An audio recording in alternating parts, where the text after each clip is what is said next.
In recent years, it seems as though our politicians no longer want to serve the people. Somehow, they have found a sense of entitlement to rule and dominate them. Free speech is a key right that sets Western democracies apart from other countries. It allows open conversation and diverse viewpoints to be shared. If our leaders continue down the path of suppressing or trying to eradicate free speech in the West, our democracies and constitutional republics are at risk of collapsing. What will replace these free countries is nothing short of dictatorship with unchecked rulers imposing their power over the will of the people.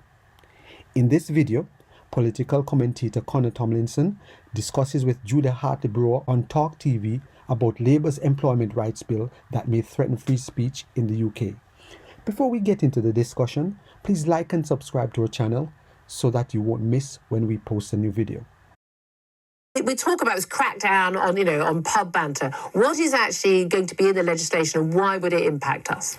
So the phrasing that's being reported by The Telegraph about the pub banter crackdown that puts the onus on landlords to ensure that their own employees are not offended by the conversations they overhear.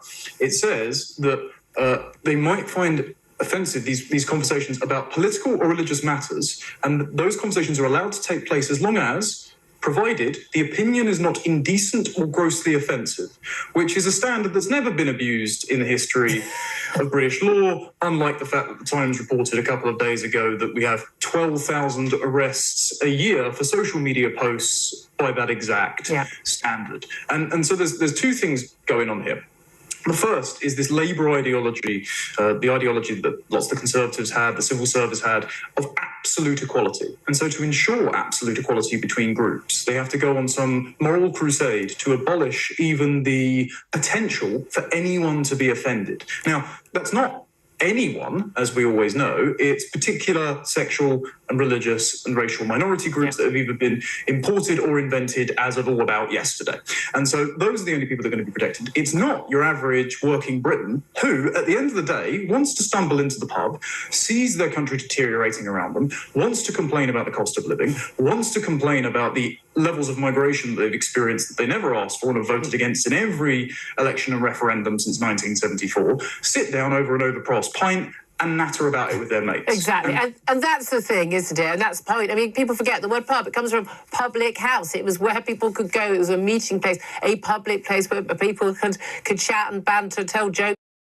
We talk about people being offended now, as we know, with the idea of hate speech. Often it's not hate speech. We're not talking about the sort of speech I think most people would agree should be illegal. Someone saying something outrageously racist or homophobic, calling for violence against people, abusing somebody, harassing somebody. That's very different. We're talking about someone saying, for instance, trans women are not women.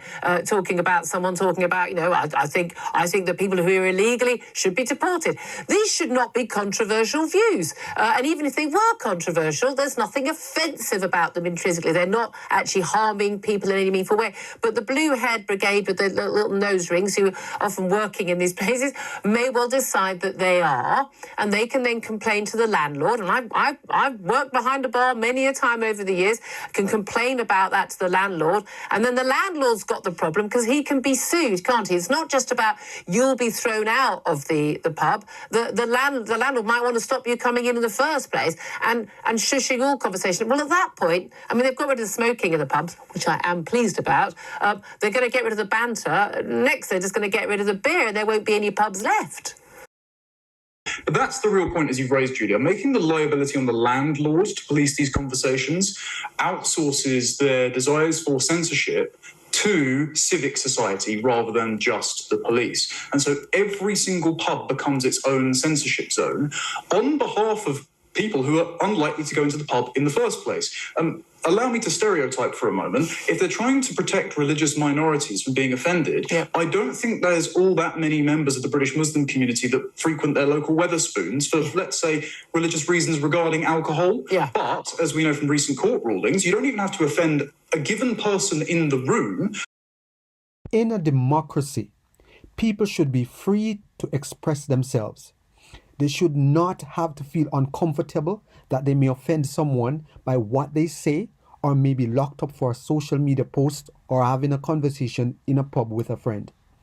Politicians shouldn't be allowed to silence voices, but listen to the public's concerns and respond carefully. If leaders believe in their people and they believe that what they are doing for the people is right, then there should be no need to eradicate or suppress speech in a free world. If you have benefited in any way from this video, please subscribe, like, share, and be sure to leave us a comment.